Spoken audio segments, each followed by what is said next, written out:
All right, we live doing a little pop-up show today. Gonna take a second. Got my suit and tie today. It's kind of Right, nice. we flip-flop a little bit. This is Brandon B. Dixon. You're tuned into the Power of Ownership podcast, and I got my special guests. I want to go ahead and let them introduce themselves. Go ahead and start with Steven. Yeah, hi guys, it's Steven Contreras again, geologist here in Houston, Texas. I'm a Freemason, and I'm just happy to be here. Thank you. Right. Lee. I'm Lee Smith. I guess I've worked for myself for the last 26 years. Hadn't put in a job application anywhere. Right. But I'm a Freemason and philosopher, I guess. Right. I don't know what else to say. Gotcha. Well, again, my name is Brandon B. Dixon. If this is your first time tuning in, published author, serial entrepreneur, mortgage broker, sales trainer, and a 32nd degree Scottish Rite Mason as well. I guess you can see the common theme. And you're tuned into the Power of Ownership podcast. Our podcast mainly, if this is your first time tuning in, is mainly for people with that entrepreneurial spirit, that fire in their belly to kind of make that conversion from being a W-2 employee to kind of want to convert and start to make that income from passive things like ownership of property, ownership of intellectual properties, and side businesses, different things like that. So we kind of the motivation and your weekly dose of motivation for those particular things. What makes our show a little bit different, we kind of talk about the metaphysical a little bit more and what the behind the scenes, what it takes to get that success behind the scenes.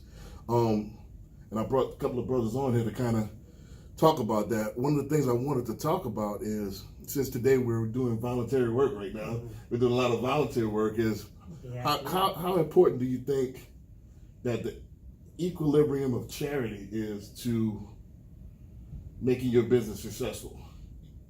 I'll go ahead and open the floor. Yeah, I think charity is so important, right? Like, what we're all trying to do is the charity of work. Like, once we become successful, how do we give back to the community? And a lot of people, a lot of businesses, in my opinion, like, sometimes they lose that step of charity. They're always trying to go, and then they forget. It's like, oh yeah, I forgot how I got here, right? So I think charity in itself is the most important factor for a business to go through.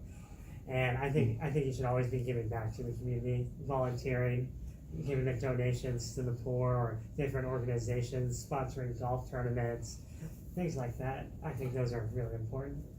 I find that I'm almost superstitious about it, to the point where if something pops up, in my agreement I made with the universe, I was more or less like, if I can just achieve financial stability for myself and my family, I will pursue more divine things.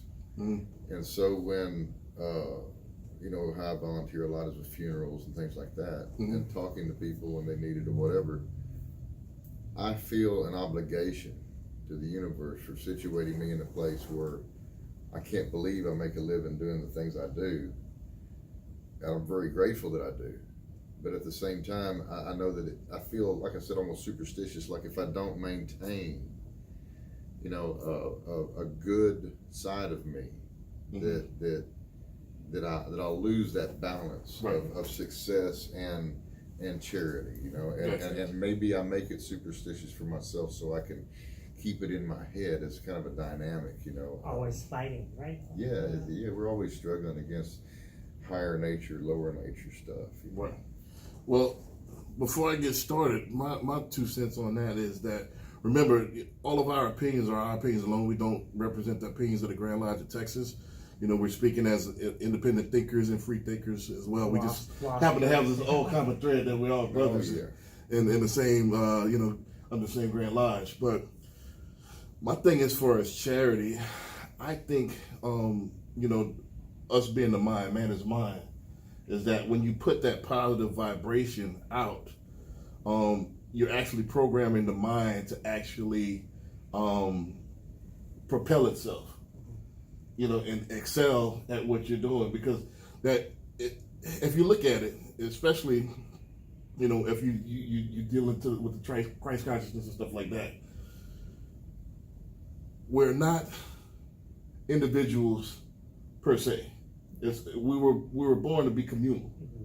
So when you're actually doing what we're set out to do, what we're all agreed upon doing, it actually sparks something that propels you. Am I making sense? Yeah, well, like in physics, they say right. An object in motion will Right. stay in motion Right. until it's acted upon by an outside Right, force. right. It's similar in the way your attitude works, so your life, your karma, your egregore, your personality, your ego, however you want Right. to call it. Right. If you're moving in a direction and all of a sudden there's an energy, that energy is going to affect that direction. Correct. If it's a negative energy, Right. it's going to It's hindered. affect it Right. that way. If Right. it's if it's an energetic, happy energy, it's going to be that way.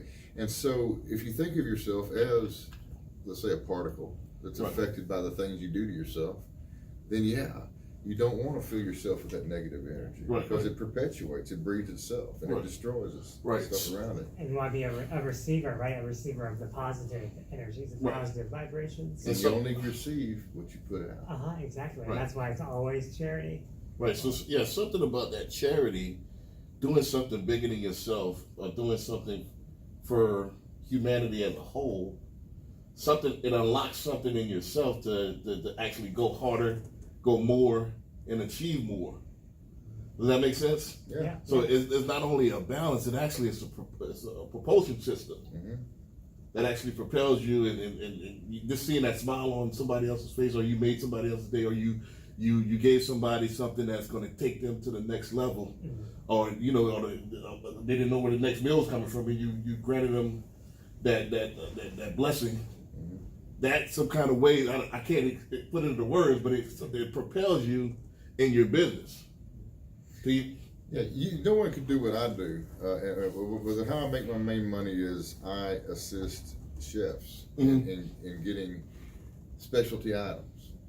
And it seems like, oh, well, Lee's a grocery shopper. Except Lee doesn't go to one store. I go to any store I have to find that chef what he needs. And I'm dealing with multiple cuisines across multiple cultures. And so when I walk into the several different Asian cultures, several different Middle Eastern cultures that we have in this city, and Houston is maybe the only place in the world I might be able to do this because of the diversity in the Right. city. Not even Washington, D.C. has close to the diversity that we have. If you don't approach that task with love, if I don't approach that task with love and understanding and patience, then culture is in the way already. You have bigotry in the way already. And if you go in and start being mean to different cultures and not be able, that's what I do. The only thing I do that those people can't do is go in and be nice to the people and say, hey, can you help me out? I can't do it right now, but I can do it in 5 minutes or an hour. Oh, sure, no problem, take your time. And it's that giving attitude that even, I might want to grab him by the collar and shake him a little bit and say, let's get going. How I act upon it is going to feed back on me. And how I feel about it's going to feed back on me, but how I act on it's going to feed back on me even more. Right. And then the outside world sees those actions that, you can maintain and collect yourself. And remember that resentment is an action. Right. And right. hate is an action. And so on my dashboard of my truck, it says, just don't be hateful. Because driving around in this city, or however many million people we have, you can absolutely get hateful. Right. And it's a good practice for me to stay moderate and even keeled in a situation where normally it's not necessary. I can get away with being a butt in the car with the windows rolled up. But when I practice on my own of being that peaceful, centered person, even in the midst of all this chaos, it should just be an afterthought, right? It shouldn't even be. love is what causes creation out of the chaos. That's what the Orphics believe in. This is a good segue to my. Let's take a step back here because we kind of dove in the pool a little bit. Let's take a step back for people that's first tuning in. There's a lot of bad PR. With masonry in general. You've been a mason for how many years, brother? 26, going 27 27 years. Explain to novices, for preschoolers, what is your definition of masonry? What is it that you've been living it for 26 years? What do we do as far as charity for the community? And, for those who, it clear up some of the bad stigma. Well, there is as far as all the devil worship and mess, that's silliness. Right. Yeah. But as far as other things that exist in cultural groups like bigotry and disagreement and intolerance and things like that, that exists in Masonry just like it exists in your church. But it's a group of men that are trying to become better than they've ever been before, not better than each other. And I personally believe, after my 26, 27 years, and if you talk to a Freemason, they're going to give you a different answer because everybody perceives these things differently, and there is no pat answer that is what is the answer. But to me, Masonry is about, the confusion is that we talk about death and we talk about God all the time, but we very seldom discuss the afterlife. And that's because I think Masonry understands that's where division starts. That's where disagreement starts. Every religion on the face of the earth teaches to love the other as yourself. Very seldom do they teach you a process of doing that. Right.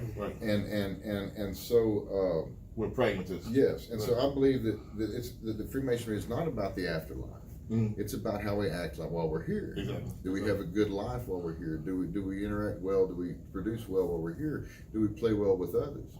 And if you don't, you may become successful monetarily, and you might have all the money in the bank, but you'll also be a mean, unhappy, aggravated individual that won't know how to enjoy himself. And so it's a big problem that like society has in general, that like they think money will bring them all this happiness, and they never turn to look what's important. And actually losing everything will bring you more peace. Yeah. When you lose everything, you have no more fear of losing. Right. You don't have to worry about losing anything. You don't have anything. You can go from that forward and grow and go forward. So it's about how we act while we're here. For me, is Masonry. Right.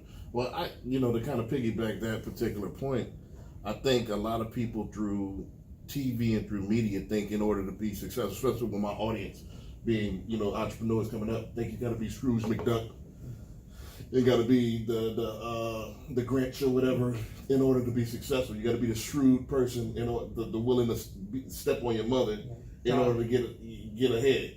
And I got to tell you, being around more successful people, the real successful people, is that the more charitable, the more open, the more humble. Humble should I say that they are. So success, again, it goes back to, we are communal beings. And you cannot be successful in business by yourself. You can have a great idea. You could be excellent at sales, but you could be terrible at product development. You could be excellent at marketing, but you're terrible at administrative work. So you can't get to the 10, the 100, and the 3 Comma Club, the Billy Club, by yourself. I've never seen it. Yeah, it's almost So impossible. Yeah. you're going to have to learn how these soft skills, how to treat other human beings, that's helping you grow your organization. Also, you're going to have to learn how to treat these customers in the community that's supporting you. Does that make sense? Because what happens is you can be fired at any time as an entrepreneur. Yeah. The customer is your boss. Yeah. So, if you're just extracting out this community and not giving it back, that community can turn against you. Everything comes from practice, whether it's smoking cigarettes, taking a bath, or whatever it is. So acting virtuous towards your fellow man with virtuous motives takes practice. Right. That's how we get along with each other and interact, and at the same time make progress. If you don't have those things, then progress doesn't usually happen. Sometimes people have to learn to live with a little bit less. Sometimes the charity is not so much that I'm given to help them, but I'm given to teach me. And it has to be done that way. And I don't see that when I'm in the midst of it. I give, and I think, and then later I realize what it's done for me. In retrospect, that it's eased my mind about this or that, and because I gave up something, and I learned to have just a little bit less that time. Yeah, I totally agree with you. Like, you have to be able to master yourself and to know yourself to be able to help others. To really truly get back, you have to realize what it takes to have the self-sacrifice to be able to be humble, to help further along the community. I mean, it means more to you if you actually know yourself. Because if you're just doing it as an action, as a PR event, then it won't be the same thing. It's actually probably worse because then it's egotistical at that point. Right. It's all out of ego. Then you won't learn. You won't learn anything. And then people can tell. People can sense. Yeah, if you're really doing this for a cause, or are you really doing this for PR? And don't worry about what other people are doing. Right. Do what you do for the right reasons, because Right. I left one of the Asian stores that I buy from one day, and when we walked in the back, I got to running my mouth, you know how I do, and distracting everything, and me and the old boy said, oh yeah, it's gonna be about $500, isn't it? Yeah, okay, cool. So I get down the street a little ways after we walk up front, and I pay the lady, and I think for a second, and I said, I didn't pay them $500. How much did she charge me? I pulled a ticket out, she charged me $130, like that, something like that. And what it was there was one item that was a 3 quantity, one item that was a 2 quantity, and she just charged me for one of each. I was a mile and a half down the road. Right. I turned around, I went back to the store, I walked in the back of the store, I said, hey bud, look here. He looked at it, he looked at me with this weird look, I didn't understand what it was at the time. We walked up to the front, they started talking Vietnamese with each other. I stood a head taller than most of the people there in line, all the registers were full, I stuck out like a sore thumb, let's say, you know. Everybody's looking at me, and everybody stops to see what's going on. And the lady in here, they're talking in Vietnamese, and she's looking at me with this shock and disbelief. And then I saw people that I see every week that say, hey, whiskey, or Mr. Whiskers, or whatever, looking at me with complete fear. And I realized that no one that I was looking at would have come back and paid for that merchandise. Right. They would have took it and left, and not because of a culture. I'm not saying that. I'm saying that most of the people in the world are like that. Right. And they were so shocked and overwhelmed at the fact that I had brought that back to pay them. I had gotten like a 200 some odd. I had a big discount on that, you know. Right. And so it was overwhelming to them that a person could be that way. And I believe everything comes back on you. Right. Now, in this life, in this career, next life, whatever, It's coming back. It's one of the 7 hermetic principles, the law of cause and effect. And karma, too. Yeah, karma.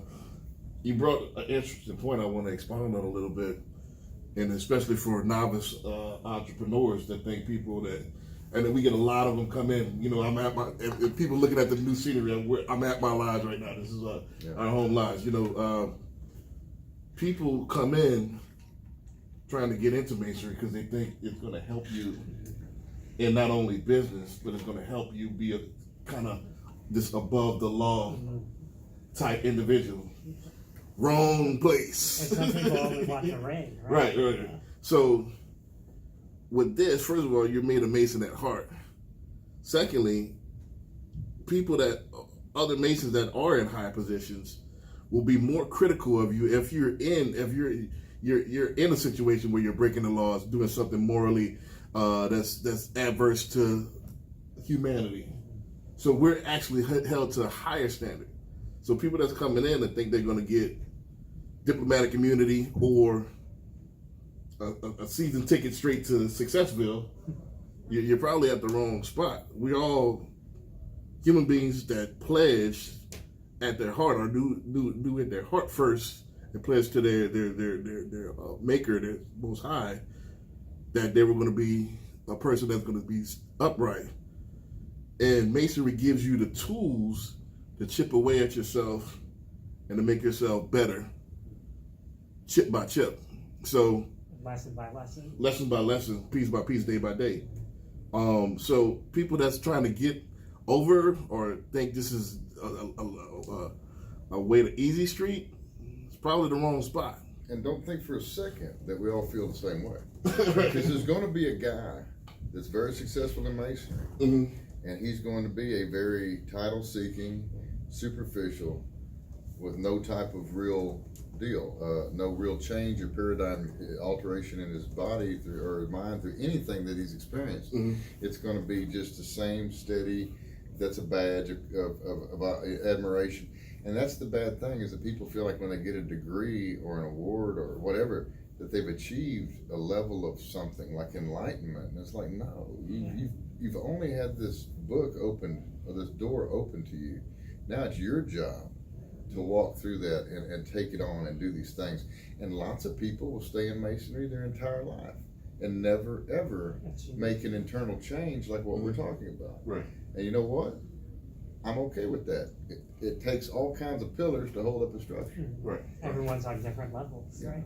And it's okay. I can't get upset with someone because they're so materialistic that they're suffering. Right, You know, right.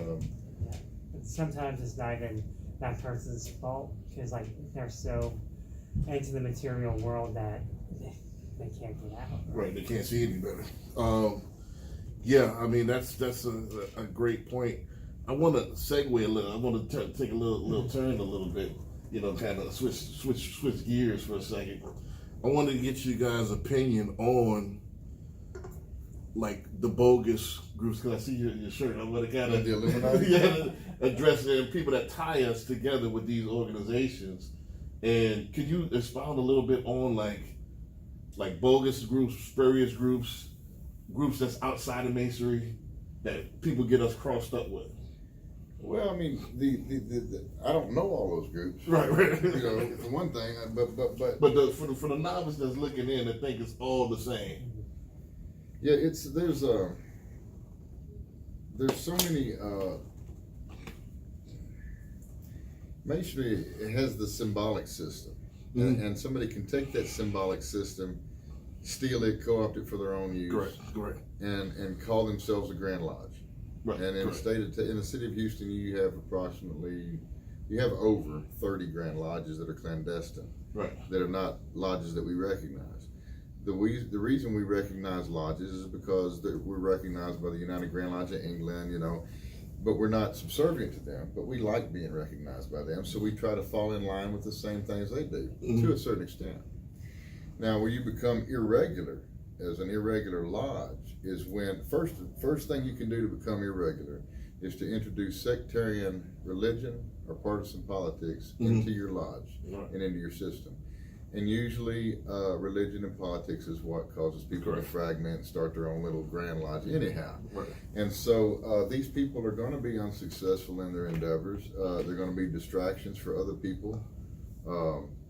There's a brother of mine that's an extremely wonderful man that started out in a clandestine lodge. It wasn't a Prince Hall lodge. It was a system at the time.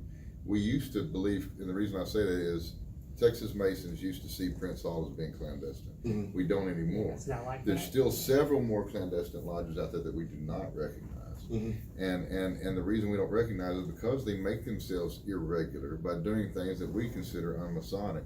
By well, one thing that pops into my head that's funny is to me is the idea that we don't let women in. It's not that we don't want women a part of Freemasonry, but it's because there's no rite of passage for a young man in the United States. In other cultures, you have a rite of passage. In Hispanic cultures, for ladies, you have quinceañeras, you have sweet 16s for girls. In in American cultures, in Judaism, you have the bar mitzvahs, you have for the boys and the girls.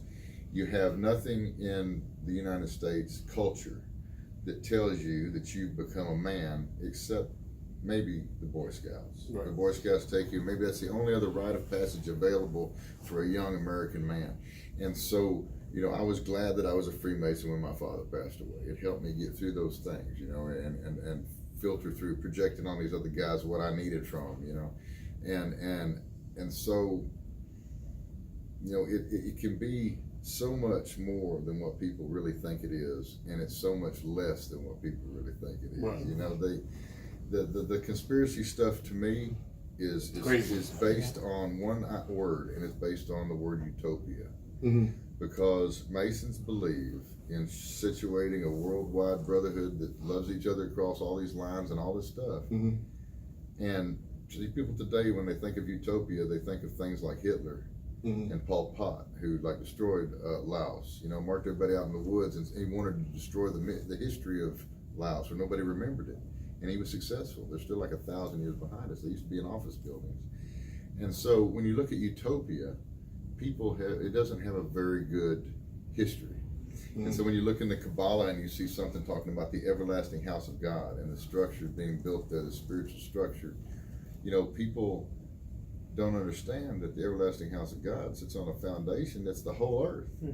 You know, and that we have to, and that it's symbolic that we build this structure, you know, and I think that when they see that, oh, well, if you're going to do that, then like one conspiracy theorist, William Milton Cooper, used to say, well, They want to establish this system of worldwide brotherhood across all kinds of religious lines. And he says, therefore, they want to destroy all Jews, Muslims, and Christians from the earth. So it's like this evidence thing, and then he leaps to his conclusion, right? Right, You see a lot of that with ancient aliens and stuff And like that's that. the ignorance, Great right? research. Yeah. Yeah, it's great research, but it's the confirmation bias. It's the idea that whatever bias I have, if I see something that confirms it, I'm going to believe it right away. Mm-hmm. If I'm a guy that hates Muslims and I see an article on Facebook that says this Muslim church said today that they're going to kill 6 whatevers, you know, and I believe that, I'm real apt to just pass it on as fact without ever looking at the facts backing it up. Yeah, no one And does. that gets confirmation bias. You need to be more, we need to be more, Open-minded. Right. yeah, and more, have a better perspective. And- My- yeah. Go on. My take on this, I think reason why people associate us with conspiracy theories is just like anything else with success. When people have success, you know, organization that's over 300 years successful, they start to have theories about other stuff. You know, so, well, it's either two things you could do. Either you could discipline yourself and become like that, or you can make up stories. So they have help from the devil. Oh, well, they have help from this. So you're looking at these people that's highly successful. We're pretty much a group of nerds that's, you know, That's true. real studious in their particular field. And we all came together from a common thread, meaning that we were, at heart, wanting to be upright and wanting to be a beacon of light in our community. With that being said, that takes a certain type of person, and usually with that certain type of person, takes the initiative to be successful. One thing I also found is if you ever watch remember that movie, The Waterboy? Yeah, Waterboy's mom was running around saying, "That's the devil, that's the devil, that's the devil." My mama wasn't ignorant like that, but she was like that. Cool. She told me, she says, "Look, can you please say Kingzilla, because saying Godzilla is using the Lord's name in vain." So this is where I come from, okay? And so when you take a religion, this is something that people need to look at in themselves. If your religion doesn't like Freemasonry, it's probably based on one fact, and that is Freemasonry is not exclusive enough for you. It doesn't exclude enough people. Right. It doesn't take people and push them away based on religion. It doesn't say, okay, you're Hindu, you're going to hell. You're Muslim, you're going to hell. It brings people together across those lines because it's operating on our life here, not on any belief we have about the afterlife. And all those religions can get along on the fact that, yeah, we're supposed to get along with our fellow man. Right. And if you believe your God created the earth and all the folks in it, and guess what? He created the sinners and the infidels too. Mm-hmm. They're his children as well. And what does God want for his children? Well, he definitely doesn't want them killing each other. And he probably really don't want them fighting either. You know, he would love for his children to get along. But instead we go at each other that my perception of this is correct and yours is wrong. Right. And so when someone comes into masonry and I'll do a funeral and the lady asks, well, are you going to stand up there and tell them that this is the only way they're going to be able to get into heaven, is this blah, blah, blah, blah, such religious thing? I want to say, no, ma'am, I'm not going to say that, because Masonry doesn't profess those things. Even though there's lots of Masons that might believe that particular thing about that particular religion, like you do, we don't profess those things because it's not what we're here for. Right. We're here for a better. And so that's why you can be involved in religion and your loved one can be involved in all this devilish stuff and still be in your church. You know what I'm saying? It's because he sees the truth of it is it doesn't have anything to do with his religion. And we've always, and I hope they still say this to you guys today, but they've always said, do not ever try to substitute your religion with Freemasonry. Right. It's not there to, that's one of the reasons that Masons in Texas do not meet on Sundays. We don't do anything on Sundays because we don't want to have the appearance of being a religion. Right. And So yeah, definitely for those who did any research besides watch clips on the internet, Freemasonry is definitely not a religion. One of the reasons I became, first of all, I was a Freemason at heart, is I came in to lead. And it's one of the biggest fraternities that grooms and conditions, and it helps you, gives you the working tools to lead your community. So, but I was a natural born leader at heart before I even got into the fraternity. So, all the stigmas that's come along with it, that you're going to join and then you get all these doors open. No, the door's going to be open yourself. It's about what you can add to the fraternity, not what can you take from the fraternity. So a lot of people come in and want me to sponsor them, and they ask me what's the benefits. I'm not sponsored for. What can we benefit by having you in our fraternity? Yeah, it's the volunteer work. Right. So it's the volunteer work, like this Saturday, from sun up to sundown. You know, that's what we're making this fraternity better. We're making by making the fraternity better, we make the community better. I don't want to keep y'all too long. I wanted to touch on one other subject before. You know me, it's all I can do to sit here and keep my damn mouth shut anyhow. So I wanted to touch on one subject before we leave out. You've been successful in your business for several years. You know, we're new to Masonry as well. I've been successful in business. I'm on my way up. Steven's on his way up. You know, so to my audience, you know, which is mainly people either with the fire in their belly or they're already starting on that journey to success. What would you say is the top 2 or 3 reasons, or the top 2 or 3 things that you need to keep on your mind in order to be successful in business? I never tell my customer no if I can help it.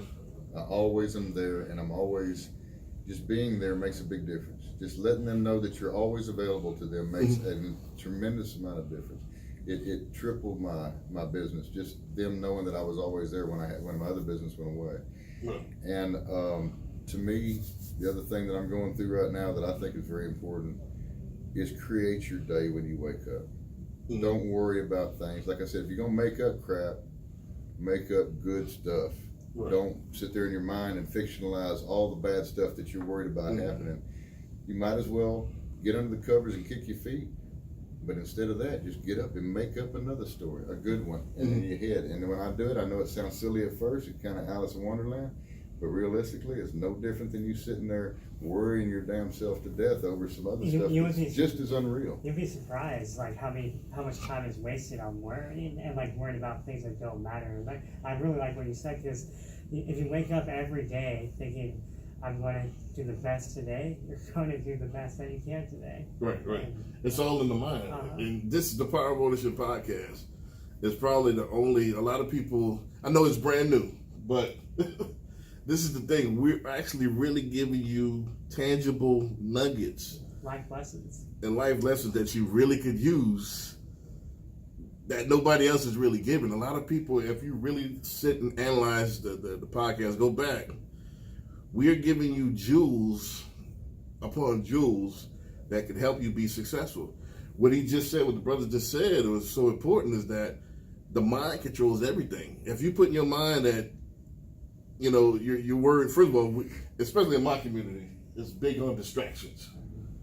Every day they're hitting us with the latest gossip. And we tie into the gossip. As soon as we get up, we're looking at our phone, oh, Beyonce this. Reverend Al Sharpton that, and we're living vicariously through these celebrity lives. Yep. And we forget to practice our own. And that's why this is one of the reasons we stuck on the bottom of the socioeconomic totem pole, because we get hit with these distractions we fall from every time. Turn that phone off and get back into doing positive affirmations every day and maximize each day. This is what I preach every day when I do my 8 series, All Positive Energy Daily. Do those affirmations every day. Maximize your day. Then by the time you look back a couple of months, you'll be here instead of being here. So it's the mind. The mind, you can, in the subconscious mind, you can program it to do nothing and be negative, or you can program the mind to do great things. You're always saying the 2 hardest things to keep is muscle and money. Right. It takes repetition. It takes repetition, and it takes willpower and dedication. Yeah. Diligence. You got to get out your comfort zone, because your body will adapt. You got to be able to see past your own self. Yeah. You got to be able to see past your own fears, your own insecurities, your own silly constructs that you built for yourself. I'm this way, I'm that way. Right. Now, man, be what you want to be. Pretend to be whatever the heck you want, because in the end, you are what you pretend to be. Right. Right. That's all we can do. If you pretend to be a good guy all day and day, Right. then what happened at the end of that day? You've been a good guy. Mm-hmm. Right. So you choose your destiny, and that's one of the biggest lessons. And I'm giving to you right there, it's kind of tongue in cheek, but that's kind of what Freemasonry is all about. Is that you can create and build whatever you want to build. We're free. That's it. That's it in a nutshell. Again, I don't want to keep y'all too long, family. Come down to the Scottish Rite Houston and join Freemasonry. Right. We're here every Thursday, right? Right, every Thursday we're here. Oh, I want to give y'all a second to plug anything, and I'll wrap it out. Plug what I got to plug, but plug any upcoming event. I'm good today. Yeah. Well, don't you have an event coming up? We do actually have an event. Mm-hmm. I don't know how many tickets are left, but I can find out for you guys shortly. I might put it in the comments or something. But on May 18th, we have a community builder award for Michael Berry and his project with the Camp Hope Foundation, where they take soldiers and coming from war and rehabilitate them that have PTSD. It's a great cause. If any of y'all would like to make a donation, feel free to leave a comment on the page. Tickets are $100. Like I said, I'm not sure how many are left, but I'll find out for you guys. So if you guys just want to make a donation, that'd be great. Feel free to reach out to me, Stephen Contreras, on Facebook and on Instagram, and or contact us on the YouTube Channel, yeah. channel. Also, I put my number out there. Mattress Mac used to be my mentor, so he doesn't run from anything. So 832-775-8357. Call me. I answer my phone 24/7. Brother Lee, anything you want to plug or anything you want to let them know? Products you want to push? Oh no. Anything? Don't you have some web series coming out? Or I've got web videos. I've got a book I wrote. I've got some art that I make, and stuff. You can find me on Facebook, I guess. Loud Buffalo Publishing would be a good place to look on Facebook. Also on Instagram, you can find Loud Buffalo. My store's on Etsy, Loud Buffalo. Got some of my wooden bowls that I've made and the book that I wrote. And it's just starting on that end of things, Gotcha. Well, we're the only two published authors in our particular Blue Lodge, right? Well, it's three of us. I don't know. I reckon. Yeah, Brother Andrew, Brother Andrew. Yeah. But so we're published authors. So I want to go ahead and plug my book. My book is available right now on Amazon, Barnes and Noble. So I just got my first royalty check today. So I feel pretty good. So sales the nucleus of any profession. Learn how to sell. Learn how to market. We're going to need this. We're going to need those working tools in order for to make it in this new economy. A lot of stuff AI is going to be replacing real soon. So you're going to have to adapt to this new economy. So my book gives you a 7-step process to do that. You need a rental portfolio. Contact me at my website, www.hocmortgage.com. I just got licensed in Georgia, so now I'm servicing all of Georgia as well. I got 2 big referral partners that kind of reached out to me and said they want to work with me exclusively, which is great. I'm going to be out there next month, so I even need more referral partners. I'll be out there. You need a mortgage in Georgia, Texas? I'm here. So at Billionaire Loan Officer on all social media. My sales webinar will be coming out this summer. It's called 6-Figure Sales Success. So if you like the book, I'm going to go pretty granular and break down each chapter step by step, give anecdotes, the whole 9. So I got a lot of stuff on my plate this year. I appreciate my subscribers. We're almost at 1,000. Can we get to 1,000 before the end of the month, please? We're at like 924. So we need 76 more subscribers to get to 1,000. Then we could do the live chat. We could do the donation button, and then we'll just keep on upgrading equipment, upgrading platforms, do giveaways.